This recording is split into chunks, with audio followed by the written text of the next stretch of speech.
ঢাকা বিশ্ববিদ্যালয়ে রমজানে ইফতার পার্টির বিষয়ে নিষেধাজ্ঞা দেওয়া হয়েছিল। সে ঢাকা বিশ্ববিদ্যালয়কে অনুসরণ করে প্রত্যেকটা বিশ্ববিদ্যালয় রমজানে ইফতার পার্টিকে নিষেধাজ্ঞা জারি করেছিল। পুরাতন বস্তা পচা রাজনীতি, যেটি এতদিন পর্যন্ত 20 বছর যারা করেছে, যাদেরকে অনুসরণ করেছে, তাদেরকে পিছনে ফেলে ইসলাম পন্থাকে তারা সর্বোচ্চ ভোট দিয়ে জয়লাভ করিয়েছে। সুতরাং এটা জেনজিদের সবচেয়ে বড় কন্ট্রিবিউশন। জেনজি মানে 96 থেকে 2012 যাদের জন্ম, যারা তথ্য প্রযুক্তির যুগে জন্মগ্রহণ করেছে, তাদেরকে জেনজি বলা হয়। আমরা যেটা 20 বছরের জঞ্জাল দূর করতে পারিনি, আমাদের জেনজিরা মাত্র 1 মাসের ব্যবধানে বাংলাদেশকে মুক্ত করে রেখেছে। কি বলো? তোমাদের জেনজিদের প্রভাব not only in our country, জেনজিদের উদ্যোগ আমরা রিসেন্টলি নেপালে দেখেছি। কি বলো?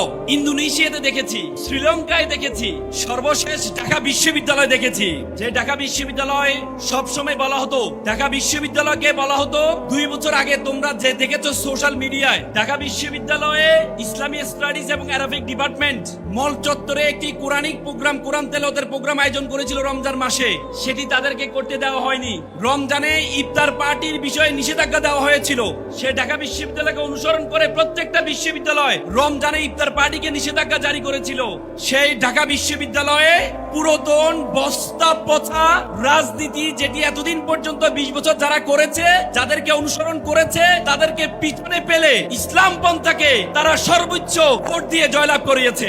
সুতরাং এটা জেনজিদের সবচেয়ে বড় কন্ট্রিবিউশন। ঢাকা বিশ্ববিদ্যালয় যখন সৃষ্টি হচ্ছিল, তখন যেহেতু 2 বাংলা আমরা একসাথে ছিলাম, এই বাংলার মুসলিম অধ্যুষিত ছিল, পশ্চিম বাংলা মুসলিম অধ্যুষিত ছিল না। তখনকার হিন্দু যারা বড় বড় নেতৃবৃন্দ ছিল, তারা বলেছে যেহেতু কলকাতা একটা বিশ্ববিদ্যালয় আছে, তো সুতরাং ঢাকায় একটা বিশ্ববিদ্যালয়ের কোনো প্রয়োজন নেই। স্বয়ং রবীন্দ্রনাথ ঠাকুর এটা বিরোধিতা করেছিল। তখন শুধুমাত্র মুসলমানদের কল্যাণের জন্য ঢাকা বিশ্ববিদ্যালয় তৈরি করা হয়েছিল। যে জাহাঙ্গীরনগর বিশ্ববিদ্যালয়, সেটি ছিল মুসলিম জাহাঙ্গীরনগর বিশ্ববিদ্যালয়, সেটিও তৈরি হয়েছিল মুসলমানদের কল্যাণের জন্য।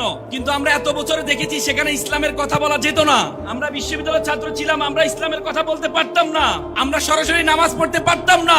নতুন বাংলাদেশে জেনজিরা দেখিয়ে দিয়েছে, বাংলাদেশকে যদি সুন্দর রাখতে হয়, তাহলে ধর্মীয় মূল্যবোধে যারা বিশ্বাসী, তারা ছাড়া বাংলাদেশকে সুন্দর রাখা সম্ভব না। তারা তাদের ব্যালটের মাধ্যমে সেটি দেখিয়েছে। আমরা তোমাদেরকে কংগ্রেচুলেট জানাচ্ছি।